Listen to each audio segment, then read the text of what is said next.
Hello guys, welcome back to another video. In this video, we are going to solve the MCQs and the short questions in the ISC question paper that came in the year 2023.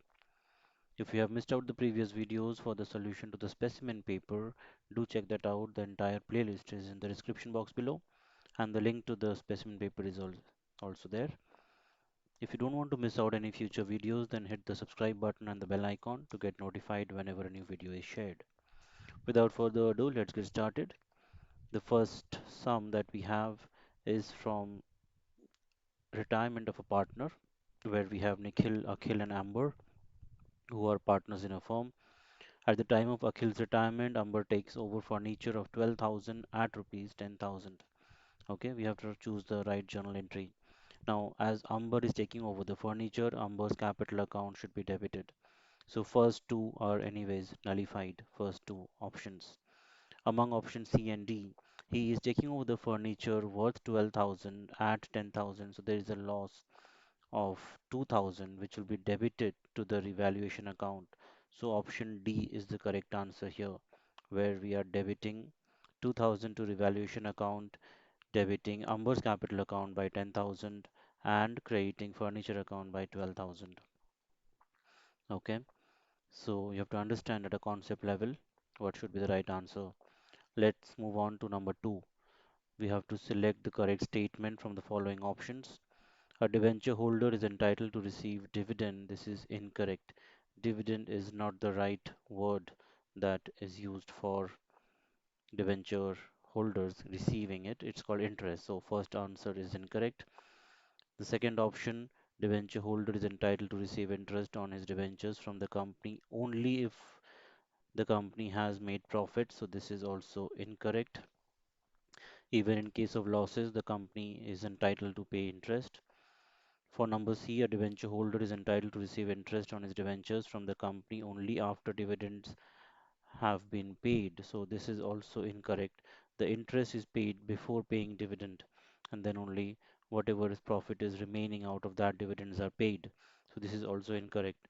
So for question number 2, option D should be the correct one. A debenture holder is entitled to receive interest on his debentures from the company even if the company has incurred losses. So D is the right answer. Option D. All right. So you have to understand again at a concept level so that you understand why a particular option is correct and why others are incorrect. Let's move on to number 3. On dissolution of a firm, partner Rex agreed to take over the responsibility of completing the dissolution work at an agreed remuneration of 1,000 and to bear all realization expenses. The actual realization expenses amounted to rupees 1,300, which was paid by the firm on Rex's behalf. What amount will be debited by the firm to the realization account? Right. So here we are asked to find the amount that will be debited to the realization account, which will be the 1,000 rupees, which has been agreed, and that is the remuneration that will be paid to Rex for the realization expenses. So this 1,300 will be debited to Rex's capital account, which is paid by the firm on his behalf. Answer will be number A in this case, 1,000 rupees.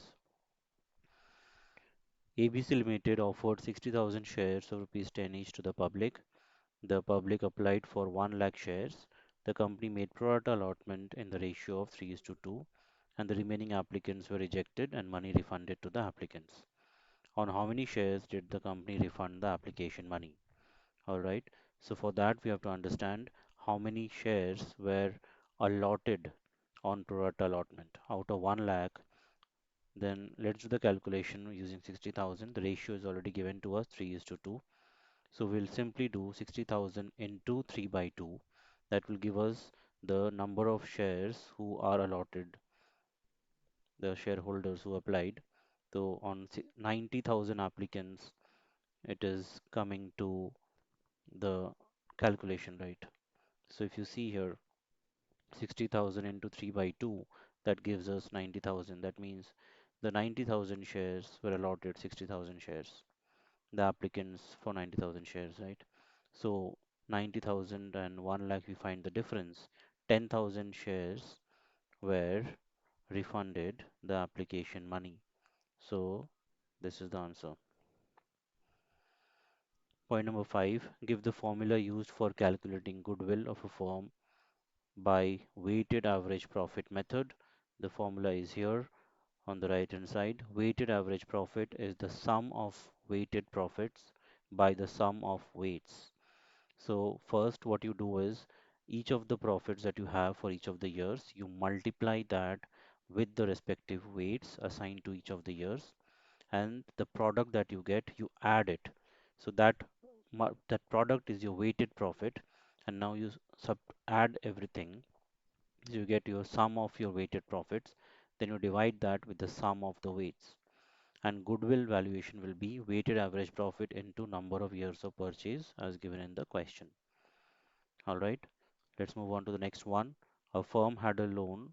Firm had given a loan to one of its partners.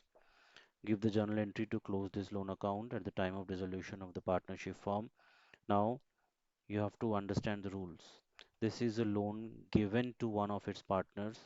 So, if a loan is given to a partner, it is transferred or debited to his capital account. This is the rule. So, in that case, the journal should be partner's capital account debit to partner's loan account, right? This is an asset which is for the company because farm company has given the loan. So that asset is credited to close it off. All right, let's move on to the next one. Mention the heading and the subheading under which vehicles are shown in the balance sheet of a company prepared as per Schedule 3 of the Companies Act 2013. So the major head is your non-current assets. Your subhead is property, plant and equipment and intangible assets. And even under that we have another subhead which is property, plant and equipment where we show vehicles. So under major heads you will show non-current assets. Under subheads you will show this one and even you can show this one, both of them. That completes your answer for number 7. Let's move on to number 8. Now this is a tricky question. Sunrise Limited, a listed NBFC, had outstanding 20,000 7% debentures of 100 each due for redemption on 31st March 22. As per the provisions of Companies Act 2013, what amount, if any, does the company need to transfer to DRR before it can redeem the debentures? Now, you have to understand the rules. It says a listed NBFC. And if you look at the rules for creating DRR, listed companies including NBFCs registered with RBI and HFCs registered with National Housing Bank, both for public issue as well as private placements, do not require the creation of DRR. So in this case, DRR is not required. Okay, so this is your answer. You have to mention that. It's important for you to understand all these rules so that you can pick up this question and write the answer straight away. All right, let's move on to number 9. Pooja and Meher are partners in a firm. They admit Rati into the firm on the following terms: unrecorded debtors of 1,000 to be brought into the books, provision for doubtful debts to be created at the rate 5% on debtors. The recorded debtors in the balance sheet of Pooja and Meher on date of Rati's admission were 25,000. What will be the net debtors to be shown in the balance sheet of the reconstituted firm? So total debtors for us becomes 26,000 when we bring this 1,000 into the books, and 5% of 26,000 is 1,300, right? So we subtract 1,300 from 26,000 and that gives us 24,700, right? So 24,700 is our answer for question number 9. All right,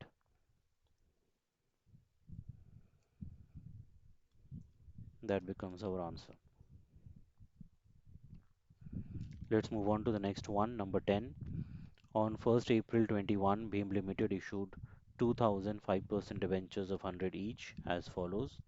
For cash at a discount of 5%, rupees 80,000 is the nominal value.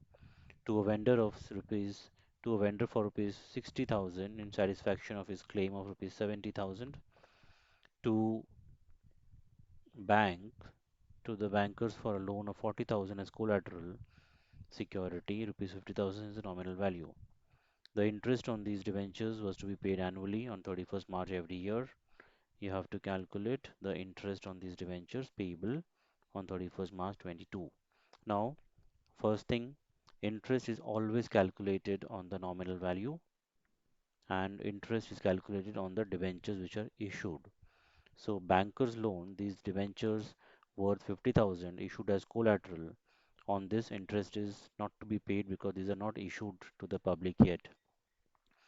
So interest on 80,000 plus 70, 1,50,000, we have to calculate at the rate 5%. So that comes to 7,500, right? So for number 10, the answer will be 5%, which is 0.05 into 1,50,000. So that is 7,500. All right. So this completes the part A. Let's move on and complete the part B questions as well. Section B, the first question that we have, a company had current assets of 3 lakhs and current liabilities of 1,50,000 having a current ratio of 2:1. What will be the company's revised current ratio after it collects 20,000 cash from its debtors of 25,000 and the remaining debtors being bad? Now, 20,000 cash is coming in by a reduction in debtors of 25,000, like 20 and 20 nullify each other. The remaining 5,000 that goes as bad is a reduction in the value of current assets overall. So my overall current assets becomes 2,95,000 and my current liability still remains the same. So my current ratio is reduced. So if I calculate that,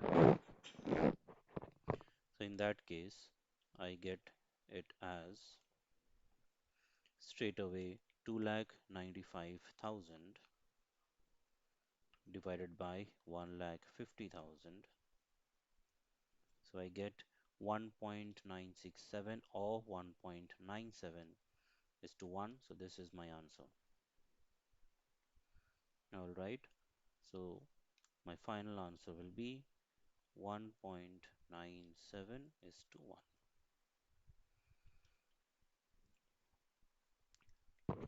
Let's move on to the next one. Number 2. During the year 21-22, SM Limited issued 10,000 10% debentures of 100 each at a discount of 10% to be redeemed after 3 years. The company had a balance of 60,000 in its securities premium reserve. What amount will be added under operating activities at discount on issue of debentures written off in the cash flow statement of SM Limited for the year 21-22? Now this is a tricky sum and there is a similar sum that has come in the specimen paper this year for 24. So do check that out as well. You have to understand the concept here. Now total discount we all can very easily calculate. Total discount given is how much? 10%, right? 10% of 10 lakhs, that's come to 1 lakh, right? Total discount of 1 lakh. So first, the discount is written off against securities premium reserve. So 60,000 is written off against premium.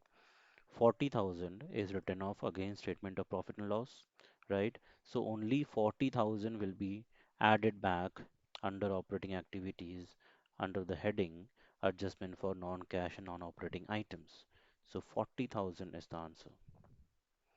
Again, at a concept level, you have to be very clear so that you're able to answer these questions in no time.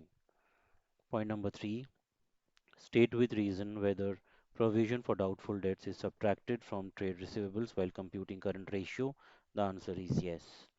Provision for doubtful debts is subtracted because these are the provisions for the debts which may or may not be received. That's why the net debtors are taken in the calculation for current ratio. However, when you're calculating trade receivables turnover ratio, that time provisions are not subtracted. So again, this is a trick question and a sum given to you for calculation of current ratio and trade receivables turnover ratio. You have to understand and bifurcate this difference out. Clear? Point number four, question four we have, while preparing its cash flow statement, will a company consider an increase in its bank overdraft as an operating activity or as a financing activity? Bank overdraft is considered as a short-term borrowing, and borrowings are part of financing activity, so it will be considered as financing activity. What is meant by inter-firm analysis? Inter-firm means the comparison of performances between two firms, right? So where the firms analyze their ratios and try to find out how is the performance between the two firms. It had been intra-firm, then that will be within the firm. They are trying to analyze the past performance with the current performance. It's inter-firm, so it's between two firms. The comparison is done to find out the analysis of the performance using ratio analysis and other statements. All right, so this completes all the short questions from the year 2023, the board's exam paper. We'll catch you all in the next video with further solutions to the questions that we have. If you have any suggestions, any specific video that you want me to prepare, do let me know in the comments box below. If you find this helpful, hit the like button, share with your friends so that everybody can get benefited out of it. We'll catch you all in the next video. Thanks for watching, guys. Stay tuned for more.